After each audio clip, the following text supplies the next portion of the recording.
Hello everyone. आज है 11 जुलाई और आज की इस क्लास में हम डिस्कस करेंगे 11 जुलाई से बनने वाले करंट अफेयर के सभी इंपॉर्टेंट क्वेश्चंस।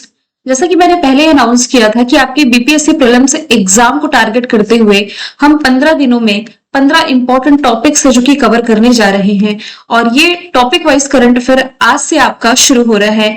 डेली शाम को 7 बजे क्लास मिलेगी। आज का जो पहला इंपॉर्टेंट टॉपिक हम कवर करने जा रहे हैं ये है 2011 की जो भारत की जनगणना है और आपके प्रीलिम्स एग्जाम में जो बिहार की जनगणना से भी क्वेश्चंस पूछे जाते हैं और अभी जो डिजिटल जनगणना चल रही है इससे भी रिलेट करते हुए कुछ फैक्ट्स हैं जो आज के इस क्लास में हम देखेंगे। तो ऐसा नहीं है कि सिर्फ बीपीएससी वाले स्टूडेंट के पॉइंट ऑफ व्यू से ये वीडियो इंपॉर्टेंट होगा।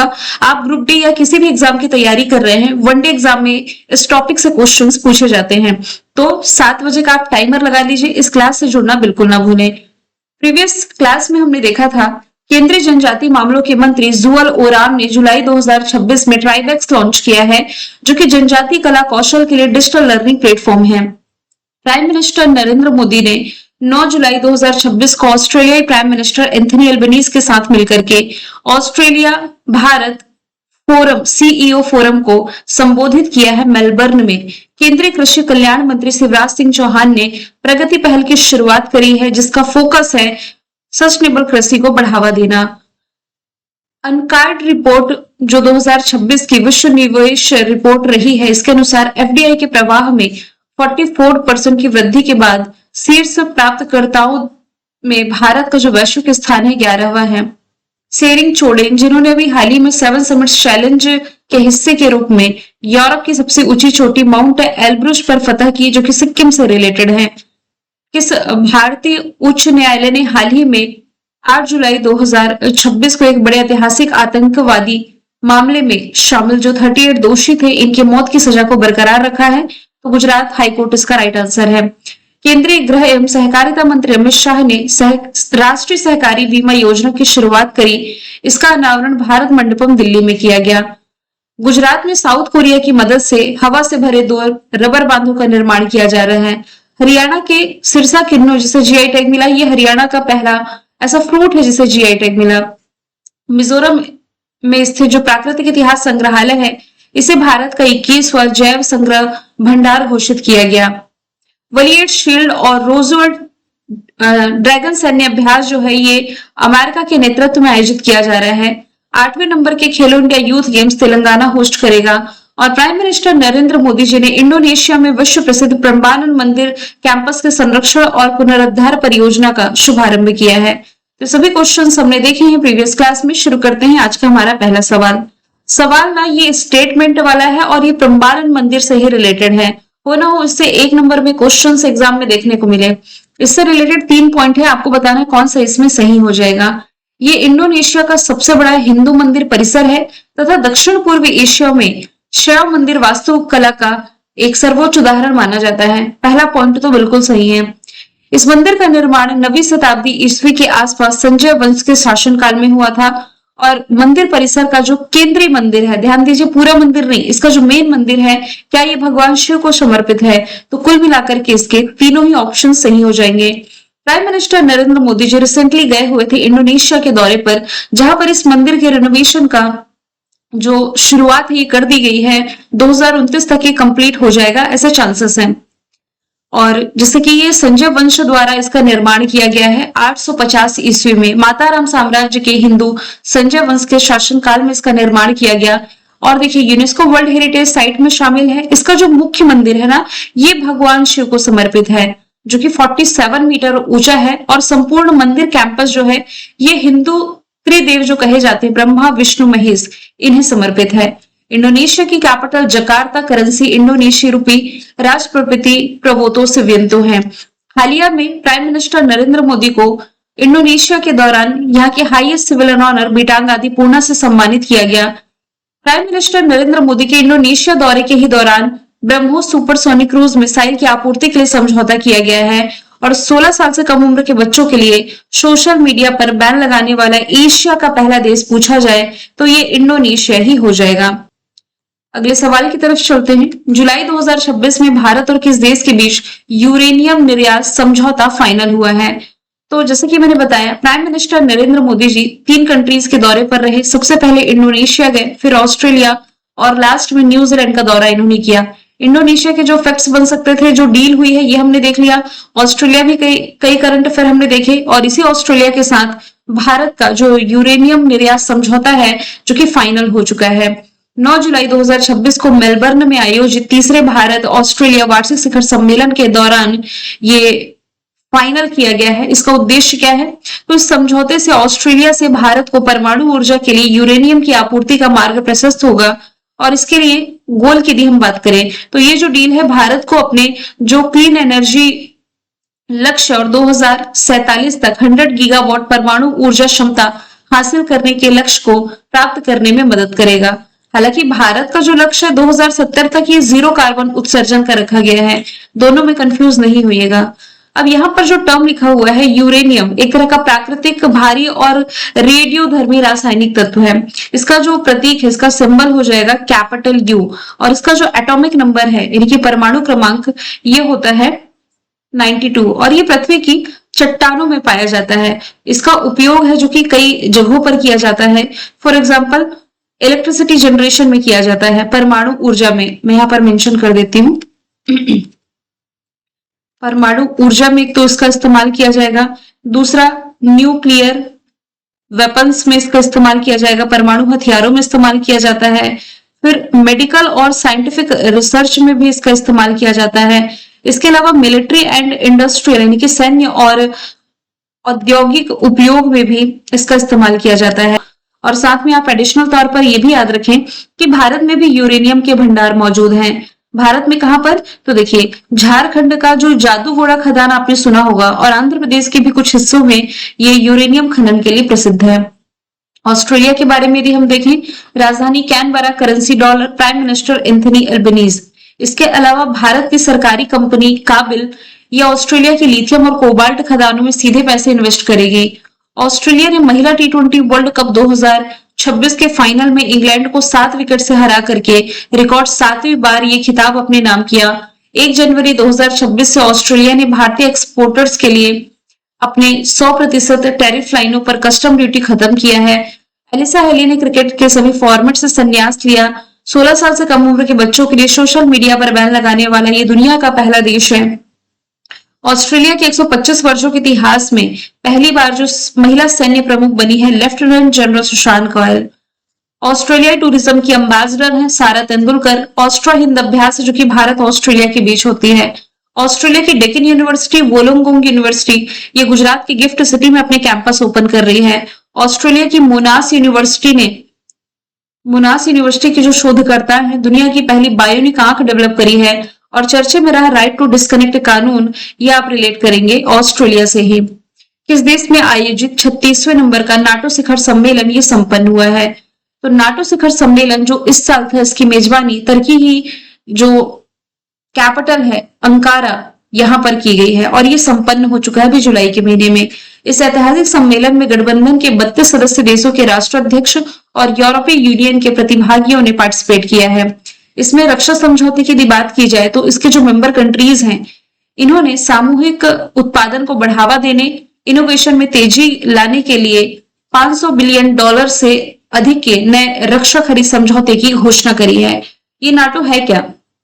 नॉर्थ अटलांटिक ट्रीटी ऑर्गेनाइजेशन, ये दुनिया का सबसे बड़ा सैन्य गठबंधन है। मतलब इसकी कोई अपनी स्थायी सेना नहीं है, ये सदस्य देशों को अपनी सेना उपलब्ध कराते हैं। ये जरूर याद रखें कि भारत इसका मेंबर कंट्री नहीं है। फॉर्मेशन ईयर 1949 है, ब्रसेल्स बेल्जियम में हेडक्वार्टर है। कुल 32 मेंबर कंट्री है, और 32वां मेंबर कंट्री इसमें स्वीडन हो जाएगा।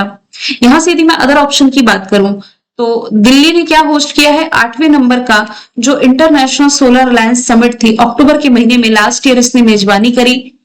एवियन फ्रांस ने क्या होस्ट किया है? तो G7 समिट जो इस साल की थी, इसकी मेजबानी करी, जिसमें पार्टिसिपेट करने पहुंचे हुए थे प्राइम मिनिस्टर नरेंद्र मोदी। हालांकि ये जरूर याद रखें कि भारत ना तो नाटो का मेंबर है, ना ही G7 का मेंबर है। दावोस स्विट्जरलैंड में क्या आयोजित किया गया? वर्ल्ड इकोनॉमिक फोरम की जो सालाना मीटिंग है, यहीं पर आयोजित की जाती है, और इस बार जो इसका आयोजन किया गया, इसका जो एडिशन था 56 रहा है। अगले सवाल की तरफ चलते हैं। किस देश ने भारत के लिए 57% एक्सपोर्ट टैरिफ फ्री किया है? तो आंसर इसका न्यूजीलैंड हो जाएगा, ऑप्शन नंबर बी। न्यूजीलैंड के जो प्राइम मिनिस्टर है क्रिस्टोफर लक्सन ने 57% एक्सपोर्ट को टैरिफ फ्री करने का ऐलान कर दिया है, और इस ऐलान के बाद भारत से एक्सपोर्ट यानी कि निर्यात होने वाली जो कीवी फल है, सेब है, मीट प्रोडक्ट है, वन और लकड़ी प्रोडक्ट, ये 57% एक्सपोर्ट फ्री रहेंगे। और इसी के साथ ही जो सभी डेयरी प्रोडक्ट्स है ये टैरिफ फ्री फिलहाल तो नहीं होंगे। भारत और न्यूजीलैंड के बीच समय समय पर फ्री ट्रेड एग्रीमेंट को लेकर के बातचीत होती रही है, और इसी के तहत अप्रैल 2026 में ऐतिहासिक Bharat New Zealand free trade agreement पर ऑफिशियली तौर पर साइन किए गए थे। और इस समझौते के तहत भारतीय निर्यातकों को न्यूजीलैंड में 100% टैरिफ फ्री पहुंच प्राप्त हुई है। वहीं भारत ने न्यूजीलैंड से आने वाले 95% प्रोडक्ट पर टैरिफ कम या खत्म किया है, जिसमें 57% प्रोडक्ट लागू होने के पहले दिन से ही पूरी तरीके से टैरिफ फ्री हो जाएंगे। और आप ये भी याद रखिए, सबसे पहला जो फ्री ट्रेड एग्रीमेंट है भारत और श्रीलंका के बीच साइन हुआ था 1998 में, 1998 में, और जिसे लागू किया गया था वर्ष 2000 में। यहाँ पर मैंने न्यूजीलैंड का मैप तो ऐड नहीं किया है। अभी जो हमने ऑस्ट्रेलिया का मैप देखा था ना, यहाँ पर मान लीजिए ऑस्ट्रेलिया है, और ऑस्ट्रेलिया के पास में ही ये न्यूजीलैंड है। न्यूजीलैंड की कैपिटल हो जाएगी वेलिंगटन, करेंसी हो जाएगी डॉलर। यहाँ पर प्राइम मिनिस्टर का नाम मेंशन है, क्रिस्टोफर लक्सन यहाँ के प्राइम मिनिस्टर का नाम है। सवाल 5वां है, कौन सा देश है जो तमिलनाडु की 3 महत्वपूर्ण प्राचीन धरोहर कौन कौन सी है? भद्रकाली का त्रिशूल, पवित्र नंदी का पाषाण प्रतिमा यानी कि पत्थर की प्रतिमा, और भगवान कार्तिकेय षटमुख यानी कि 6 मुख वाला पत्थर की प्रतिमा, ये भारत को स्वेच्छा से लौटाने जा रहा है।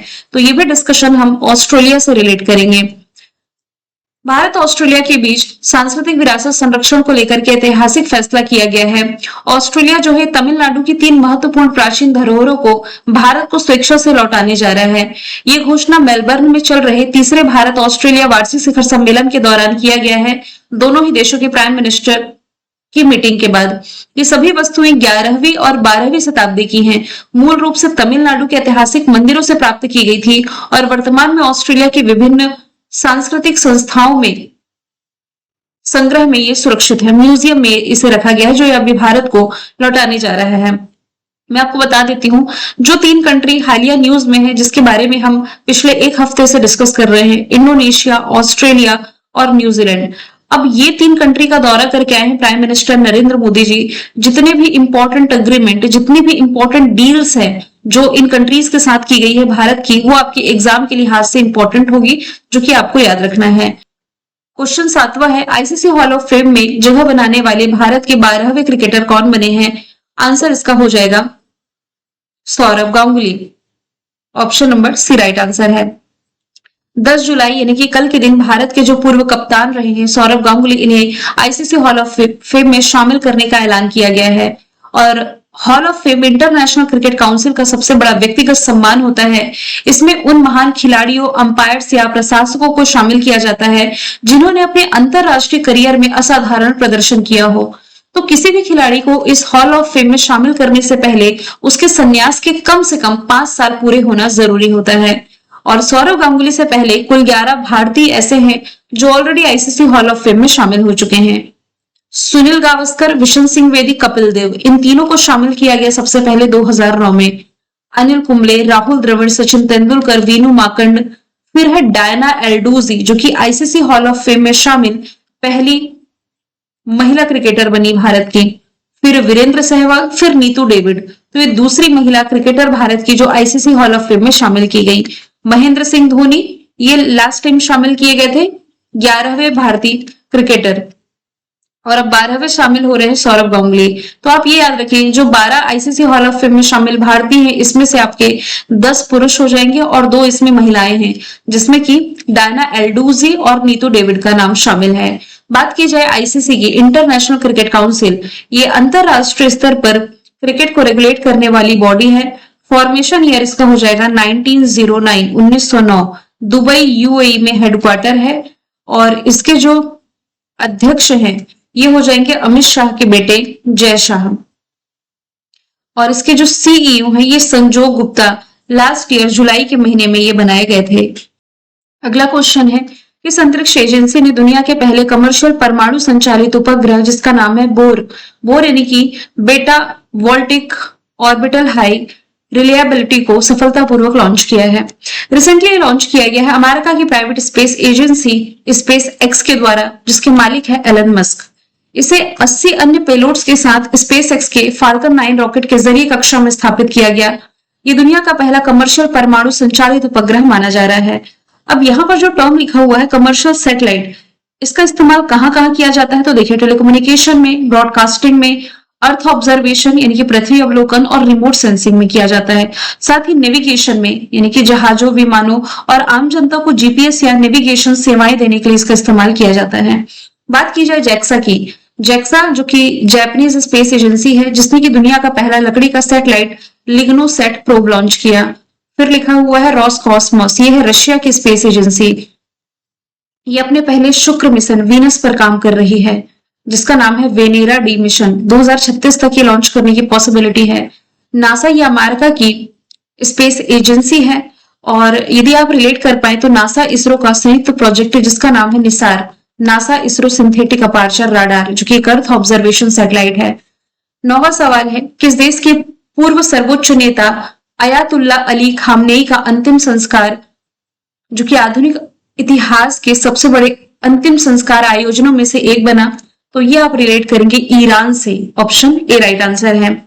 ईरानी प्रशासन के अनुसार तेहरान से लेकर के मशहद तक चली इस अंतिम यात्रा में अनुमानित 2 करोड़ लोग शामिल हुए थे। दुनिया का सबसे बड़ा जनाजा इसे माना जा रहा है। ये थे ईरान के पूर्व सर्वोच्च नेता अयातुल्ला अली खामनेई, जिनका अंतिम संस्कार रिसेंटली हुआ। ईरान की capital Tehran, currency rial, Masoud Pezeshkian राष्ट्रपति है। रिसेंटली हमने देखा था कि ईरान, जिसे परमाणु अप्रसार संधि के 34 उपाध्यक्षों में से एक चुना गया है, रिसेंटली ईरान ने इजराइल के खिलाफ ऑपरेशन नस्र की भी शुरुआत करी है। सवाल 10वां है, दिग्गज भारतीय खिलाड़ी है लिएंडर पेस, इन्हें भी हाल ही में जमीनी स्तर पर प्रतिभाओं को बढ़ावा देने के लिए किस अंतरराष्ट्रीय खेल शासी निकाय के प्लेयर अम्बेसडर के रूप में नियुक्त किया गया है? तो इन्हें अभी हाल ही में एशियाई टेनिस महासंघ के अम्बेसडर के रूप में नियुक्त कर दिया गया है। देखिए, एशियाई टेनिस महासंघ अलग है और अंतरराष्ट्रीय टेनिस महासंघ अलग है। जो अंतरराष्ट्रीय टेनिस महासंघ है ना, इसका जो हेडक्वार्टर है ये आप पढ़ते हैं लंदन, इंग्लैंड में, और वैसे इसका जो स्थापना है ये की गई थी पेरिस, फ्रांस में 1913 में। इंटरनेशनल ओलंपिक कमेटी का फॉर्मेशन ईयर है 1894। लॉजन स्विट्जरलैंड में हेडक्वार्टर है। क्रिस्टी कॉन्वेंट्री इसकी पहली महिला अध्यक्ष हैं। जबकि भारतीय ओलंपिक संघ की बात की जाए तो पीटी उषा ये इंडियन ओलंपिक एसोसिएशन की पहली महिला अध्यक्ष हो जाएंगी। 11वां सवाल है, जुलाई 2026 में जारी unified district information system for education plus यानी कि UDISE प्लस 2025-26 की रिपोर्ट के अनुसार भारत में स्कूल शिक्षकों की कुल संख्या ने किस आंकड़े को पार कर लिया है? तो आंसर है 1.02 करोड़ टीचर्स का आंकड़ा ये रिसेंटली पार किया गया है भारत में। शिक्षा मंत्रालय ने ये रिपोर्ट रिलीज की है USIDE 2025-26। इसकी फुल फॉर्म मैंने बता ही दी है। इसमें यह खुलासा हुआ है कि भारत में स्कूली शिक्षकों की कुल संख्या 8.3% से बढ़कर के 2025-26 में 1.02 करोड़ से अधिक रही है, जो पिछले वर्षों की तुलना में बुनियादी ढांचे और भर्ती में भारी वृद्धि को दर्शाती है। 12वां सवाल है, जुलाई 2026 में अपने नवीनतम वर्ल्ड इकोनॉमिक आउटलुक अपडेट में IMF द्वारा वित्तीय वर्ष 2026-27 के लिए भारत की GDP ग्रोथ रेट कितने % फोरकास्ट की गई है? सबसे पहली बात, वर्ल्ड इकोनॉमिक आउटलुक रिपोर्ट जारी कौन करता है? IMF, international monetary fund. इसने 2026-27 के लिए भारत की ग्रोथ रेट 6.4% फोरकास्ट की है, जबकि आने वाले फाइनेंशियल ईयर 2028 के लिए 6.7% रहने का अनुमान लगाया है। IMF का फॉर्मेशन ईयर 1944 है, हालांकि एक्टिव है 1945 से। वॉशिंगटन DC में हेडक्वार्टर। इसकी मैनेजिंग डायरेक्टर वर्तमान में क्रिस्टलिना जॉर्जिवा है। मैंने कल आपसे पूछा था किस खिलाड़ी ने अंजू बॉबी जॉर्ज के 22 साल पुराने रिकॉर्ड को तोड़कर 6.88 मीटर की छलांग का नया रिकॉर्ड बनाया? NC सोजन इसका राइट आंसर था। आज का सवाल है, भारत का पहला ऑफशोर एयरपोर्ट किस राज्य में बनाया जा रहा है? आंसर जो भी है कमेंट बॉक्स में बताएं। मिलेंगे नेक्स्ट क्लास में। Thank you so much.